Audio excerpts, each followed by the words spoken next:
So, sampling is one of those fundamental ideas in statistics that we need to address fairly early on. Um, we have a little bit of terminology that we want to start off with. An element is the entity on which the data are going to be collected. Your population is a collection of all of the elements of interest. Your sample is a subset of that population. The sampled population is that population from which you draw your sample, and then the frame is the list of the elements that the sample will be selected from. There are many practical reasons why we prefer to select proportions or samples of a population when we're trying to observe or measure the characteristics of a population. One reason we can select a sample is to collect data to answer a research question about the population.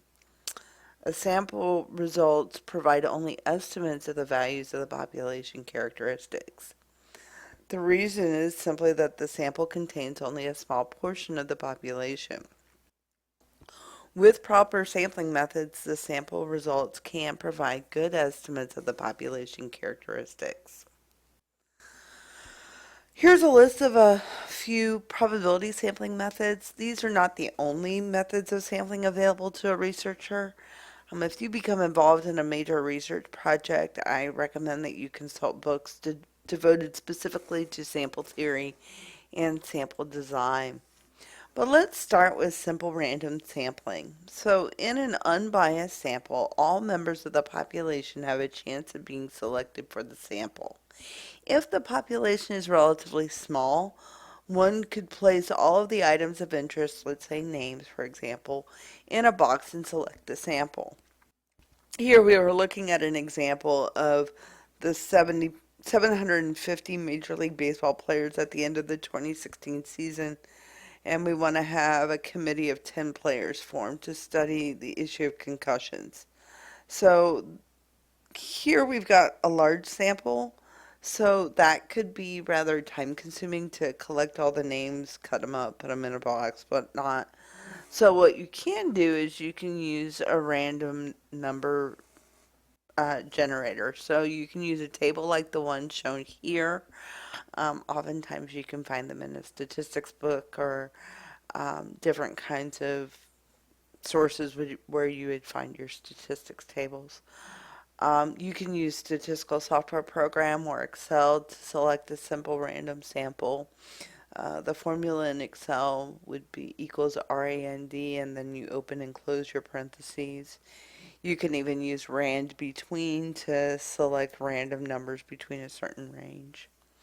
But here we're looking at an example of showing how to select random numbers using a portion of a random number table. So to choose your starting point, you could close your eyes and simply point at a number on the table. Another way is to randomly pick a column in a row. So suppose the time is 3:04. So you can go to column 3 and then down to row 4. So here the number is 03759. So we would use the first 3 digits in the 5-digit number. To continue selecting, you can move in any direction. For this example, we're going to move to the right. So the next number is 44,723. So we would choose player 447. The next number is 961, which is larger than our number of players that we're looking at, so we would skip it. We would skip the next number of 784 because once again that one's also too high. The next number is going to be 18,910, so we would select player 189, and we would continue going in this fashion until we had generated a list of 10 players.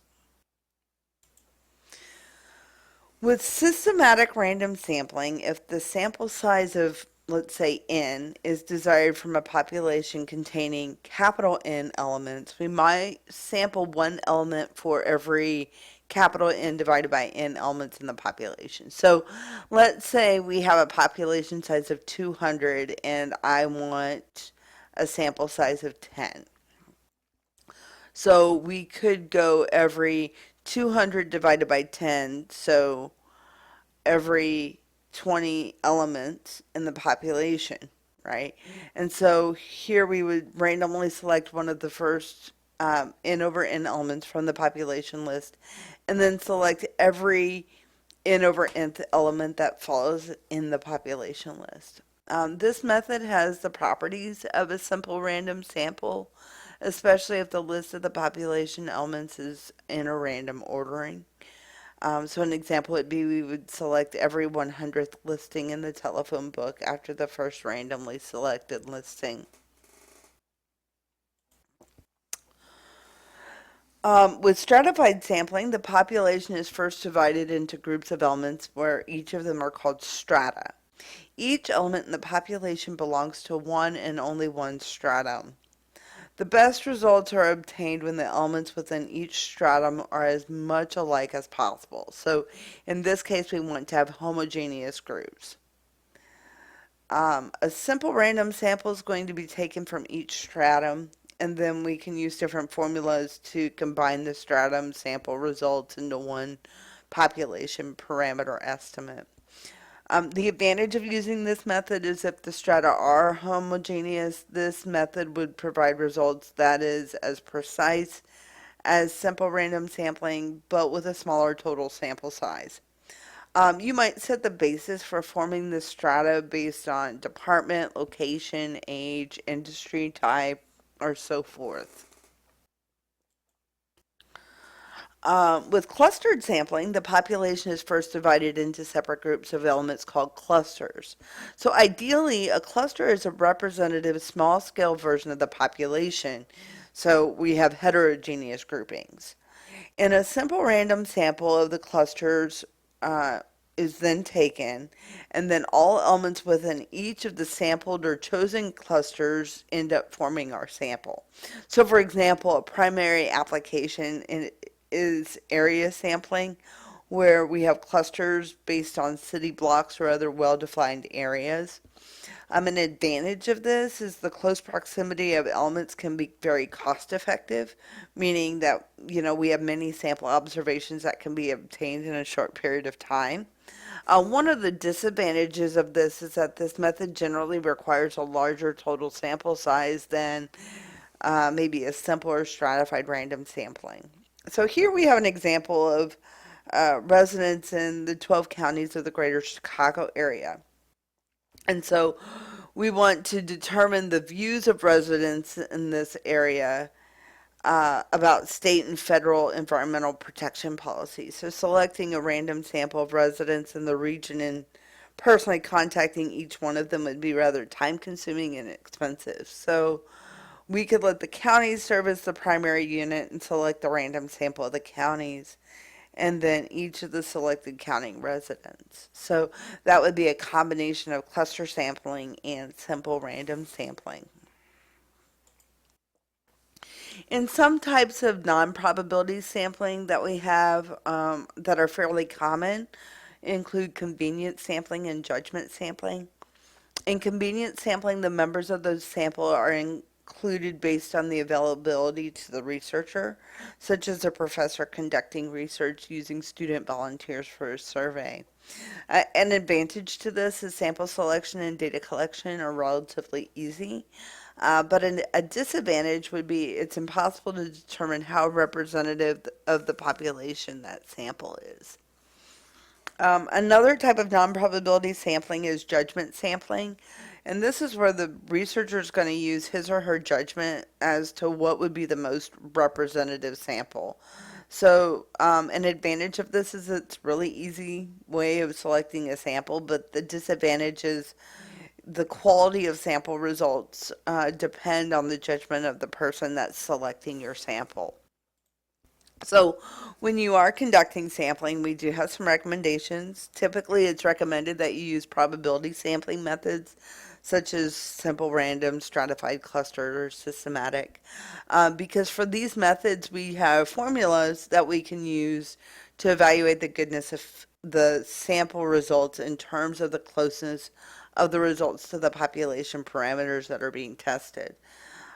We don't have an equivalent of that when we're looking at our non-probability sampling methods. So that's typically why the random, simple random stratified cluster or systematic methods are recommended. A point estimate is a single value, which is a statistic because it's based on a sample, used to estimate a population value or called a population parameter. By definition, a point estimate is the statistic computed from a sample information that estimates a population parameter. So we're often interested in population parameters, but since complete populations are either difficult or impossible to collect data on, we use sample statistics as point estimates for the unknown population parameters of interest. So sample statistics can vary from sample to sample, and quantifying how sample statistics varies provides us a way to estimate that margin of error associated with our point estimate. But before we get into quantifying the variability among our samples, let's try to understand how and why point estimates vary from one sample to the next.